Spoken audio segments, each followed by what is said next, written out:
Good morning student, this is your 10th class chemistry and we were discussing lesson number 4 carbon containing compound, जिसमें हमने last time discuss किया था कि covalent bonding की कुछ properties, की कोवलेंट बॉन्डिंग क्या क्या प्रॉपर्टीज शो करता है और किन किन मॉलिक्यूल्स में वो प्रेजेंट होता है, वो मॉलिक्यूल क्या क्या प्रॉपर्टी शो करते हैं।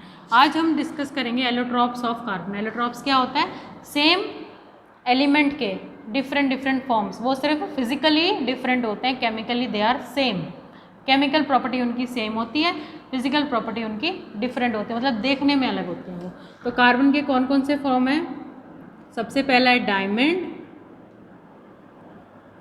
और नेक्स्ट है ग्रेफाइट,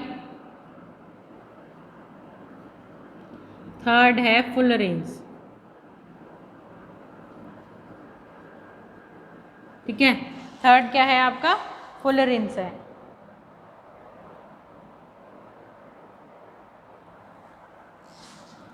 CES, ठीक है, फुलरेंस, डायमंड, ग्रेफाइट एंड फुलरेंस। तो इनमें क्या होता है? कार्बन की अरेंजमेंट डिफरेंट होती है बस। सबसे पहला है आपका डायमंड। सबसे पहला क्या है आपका? Diamond. Diamond crystalline hard form होती है कार्बन की। डायमंड क्या होता है? Crystalline hard form. इसमें कार्बन 4 एटम से जुड़ा हुआ होता है, ठीक है, और फिर फर्दर वो 4 एटम से जुड़ा होता है, 4 कार्बन एटम से जुड़ा हुआ होता है वो, ठीक है, इस तरह से जुड़ा हुआ होता है, ठीक है। मतलब एक कार्बन 4 बॉन्ड बनाएगा, 1 2 3 1 2 3, और ये इससे भी जुड़ जाएगा ये, ठीक है। इस तरह से 4 बॉन्ड बनाएगा, किसी तरह बनाए 1 2 3 और ये 4। इस तरह से कार्बन आपका 4 कार्बन एटम से जुड़ा होता है डायमंड में, और ये क्या बनाता है? Hard, rigid and crystalline. Crystalline,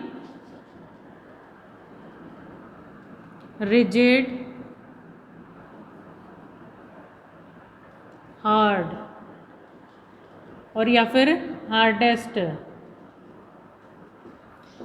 substance non बोला जाता है इसको आपकी नेचर में। तो डायमंड है सबसे हार्ड है, क्योंकि इसमें जो बॉन्डिंग है बहुत स्ट्रॉन्ग है, तो हम आयनिक बॉन्ड को ज़्यादा स्ट्रॉन्ग बोलते हैं एज़ कम्पेयर टू कोवलेंट, लेकिन जो हार्डेस्ट सब्सटेंस है वो तो डायमंड है आपका। Crystalline, rigid. क्रिस्टलाइन मतलब जो अरेंजमेंट है वो बहुत ही ऑर्डर में होती है, ऐसा नहीं है कि कहीं भी कुछ भी जुड़ गया। कार्बन सिर्फ 4 बॉन्ड ही बनाएगा, 5वां से नहीं जुड़ेगा वो। रिजिड और बहुत ही हार्ड होता है। हार्डेस्ट नॉन मटेरियल है आपका डायमंड है। यहाँ पे शाइन होता है, बहुत ज़्यादा शाइनिंग होती है, और लाइट एक बार अंदर एंटर करती है तो बहुत ये वो इंटरनल रिफ्लेक्शंस होती हैं इसमें बहुत सारी, टकरा करके लाइट बार बार इसके अंदर रह जाती है, ठीक है, वो बाहर निकलती नहीं है, बाहर नहीं निकलती, ठीक है। तो लाइट अंदर ही टकराती रहती है, तो बहुत ज़्यादा शाइन देता है, बहुत ज़्यादा चमकते हैं, तो ऑर्नामेंटल पर्पस में यूज़ होते हैं ये। और मैन्युफैक्चरिंग जैसे ग्लास वगैरह है उसको कट करने के लिए जो कटर हैं वो डायमंड से बनाए जाते हैं। बहुत हार्ड होता है ना, इसीलिए डायमंड ग्लास को भी कट कर देता है, इतना ज़्यादा हार्ड होता है ये, ठीक है। और thin wires from metals, tungsten filament, electric bulb के टंगस्टन फिलामेंट हैं, उसमें वायर्स यूज़ होती हैं पतली पतली, मतलब जो मेटल को पतला करने में भी आपका डायमंड यूज़ होता है। तो मैन्युफैक्चरिंग में, फैक्ट्रीज़ वगैरह में यूज़ होता है। ऑर्नामेंटल वैल्यू तो आपको सभी को पता होगा कि diamond as a jewellery use होता है। तो सबसे पुराना डायमंड जो है, ओल्डेस्ट अभी जो एग्जिस्ट कर रहा है वो है कोहिनूर। है वो इंडिया का, आंध्र प्रदेश में मिला था, लेकिन अभी वो कहाँ पर है? वो आपका जो आपका ब्रिटेन है, वहाँ की जो क्वीन है उसके पास है, ठीक है। तो यहाँ पर ये डायमंड है। डायमंड में क्या होता है? कार्बन 4 बॉन्ड बनाता है, ठीक है। कार्बन क्या? 4 बॉन्ड, 4 कार्बन एटम से जुड़ा हुआ होता है, और हार्ड और रिजिड होता है। सबसे हार्ड फॉर्म होती है कार्बन की। उसके बाद नेक्स्ट आता है ग्रेफाइट, उसके बाद नेक्स्ट आता है आपका सेकंड ग्रेफाइट।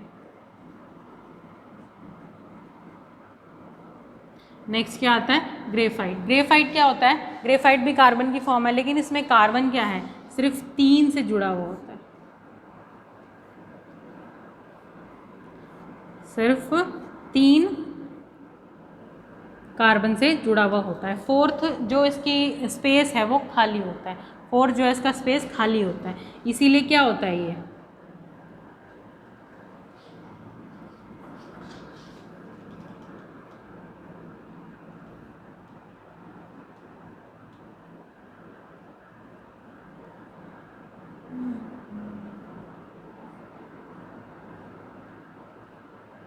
इस तरह से जुड़े हुए होते हैं ये, ठीक है।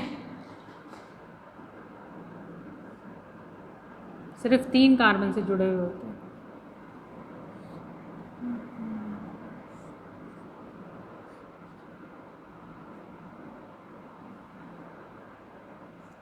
इस तरह से जुड़े हुए होते हैं, और जैसे ये लेयर प्रेजेंट है वैसे ये नीचे एक लेयर प्रेजेंट होती है, और वो जो 2 लेयर हैं उनके बीच में वीक वन डबल फोर्सेज होती हैं, वीक वन डबल फोर्सेज होती हैं, ठीक है। वन डबल फोर्सेज क्या होती हैं, जो भी भीड़ मतलब कार्बन एटम जब एक दूसरे के पास आते हैं, ठीक है, यानी कि कार्बन कंटेनिंग मॉलिक्यूल जब एक दूसरे के पास आते हैं उनके बीच में कुछ इंटरेक्शंस हो जाती हैं, उन इंटरेक्शंस को हम वीक बहुत होती हैं वो वन डबल फोर्सेस बोलते हैं, ठीक है। तो इस तरह से ये 2 लेयर्स में प्रेजेंट होता है आपका ग्रेफाइट, लेयर्स में प्रेजेंट होता है, इसलिए लेयर आपस में हिलती रहती हैं, तो इसलिए क्या होता है लुब्रिकेशन में भी यूज़ होता है, ये बहुत सॉफ्ट होता है, ठीक है, लुब्रिकेशन में यूज़ होता है। तो जो ग्रेफाइट है उसमें कार्बन 3 कार्बन से जुड़ा हुआ होता है, और लेयर्स में प्रेजेंट होता है, इसलिए स्लिपरी नेचर बहुत होता है इसका, ठीक है। तो और क्या होता है, स्लिपरी नेचर होता है,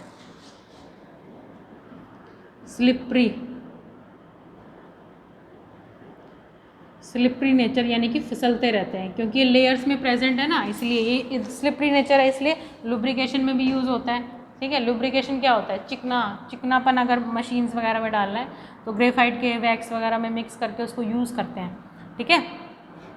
तो इस तरह से आपका ग्रेफाइट आपका स्ट्रक्चर है ये, जो कि एलोट्रॉपिक फॉर्म ऑफ कार्बन है। थर्ड जो है वो है आपका फुलरिन। थर्ड क्या है, फुलरिन है, और ये जो ग्रेफाइट है वो लेस डेंस होता है, इसकी डेंसिटी कम होती है एज़ कम्पेयर टू कार्बन, क्योंकि कार्बन तो हार्ड है, क्रिस्टलाइन है, तो कार्बन की डेंसिटी उसकी डायमंड तो हार्ड है, क्रिस्टलाइन है, तो डायमंड की डेंसिटी क्या है, बहुत ज़्यादा होगी। उसके बाद है फुलरेंस।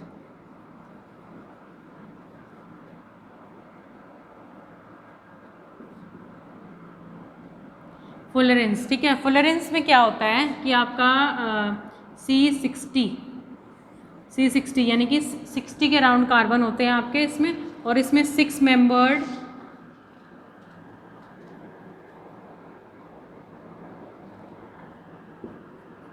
और 5 मेंबर्ड, 6 मेंबर्ड और 5 मेंबर्ड कार्बन की रिंग होती है, कार्बन रिंग, ठीक है।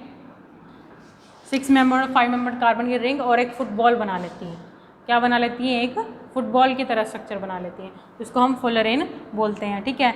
और फुलरेंस जो है उसमें क्या है आपका, ये बॉल की तरह होता है, ठीक है, बॉल की तरह होता है, और जिसने डिस्कवर किया था बकमिस्टर फुलरेंस भी बोलते हैं इसको साइंटिस्ट के नेम से, और ये बॉल की तरह दिखता है, इसे बक की बॉल भी बोल देते हैं, ठीक है।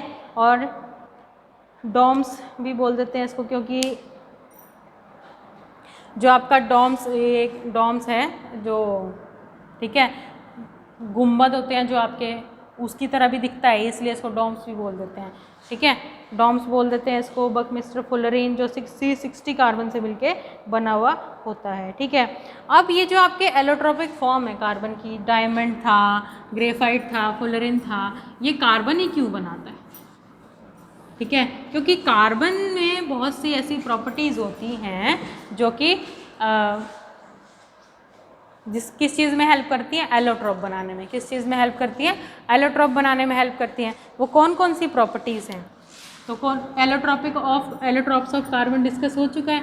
अब डिफरेंट फॉर्म ऑफ कार्बन, जैसे कि आपके क्या है यहाँ पर, unique nature of carbon, unique nature of carbon, तभी तो कार्बन अलग अलग फॉर्म में एग्जिस्ट कर सकता है, ठीक है। और कार्बन मोस्टली बहुत सारे मॉलिक्यूल के साथ, बहुत सारे एलिमेंट्स के साथ कंबाइन भी कर जाता है। सबसे पहली प्रॉपर्टी होती है कि उसमें क्या होता है, सबसे पहले प्रॉपर्टी होती है आपकी carbon carbon bond, catenation property show करता है। कैटिनेशन मतलब वो कार्बन, कैटिनेशन प्रॉपर्टी क्या होती है कि जब एक एलिमेंट खुद से ही जुड़ सकता है, जब एक एलिमेंट खुद से ही जुड़ने की कैपेसिटी रखता है, ठीक है, जब एक एलिमेंट खुद से ही जुड़ने की कैपेसिटी, खुद जैसे से ही सेम एटम से जुड़ने की कैपेसिटी रखता है, दैट इज़ कैटिनेशन। तो कार्बन कैटिनेशन शो करता है, इसीलिए ये अलग अलग फॉर्म्स बना लेता है। कार्बन क्या शो करता है, कैटिनेशन शो करता है, कार्बन कार्बन बॉन्ड बनाने की टेंडेंसी रखता है। उसके बाद आता है tetravalency of carbon. Second property है टेट्रावैलेंसी। टेट्रावैलेंसी यानी कि उसके पास 4 इलेक्ट्रॉन आउटर मोस्ट शेल में प्रेजेंट है। टेट्रावैलेंस यानी कि 4 इलेक्ट्रॉन की स्पेस है उसके पास, तो 4 इलेक्ट्रॉन का स्पेस है उसके पास, तो इजीली दूसरे के साथ शेयरिंग कर सकता है, ठीक है। 4 इलेक्ट्रॉन प्रेजेंट है उसके पास, वो शेयरिंग भी कर सकता है और दूसरे के ले भी सकता है, ठीक है, कंप्लीटली नहीं, ओनली शेयरिंग। टेट्रावैलेंसी की वजह से वो शेयरिंग ऑफ इलेक्ट्रॉन कर सकता है इजीली, तो कोवैलेंट बॉन्डिंग बहुत आसानी से बना लेता है।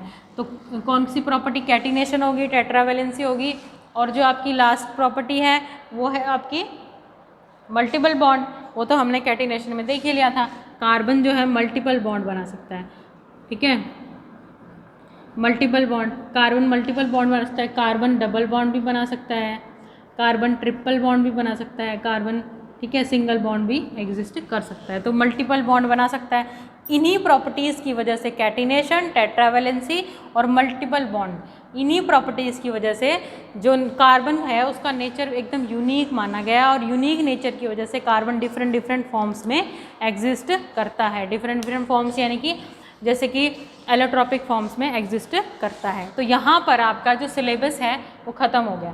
कार्बन कंटेनिंग कंपाउंड में यही था जो आपको करना था। आपके first, second, third, fourth and fifth chapter आपका पूरा कंप्लीट हो चुका है ड्यूरिंग दिस वीडियोस। अब हम इनकी क्या करेंगे, रिवीजन करेंगे साथ साथ, ठीक है। तो यहाँ तक आपको रिवाइज करना है। Thank you and have a nice day.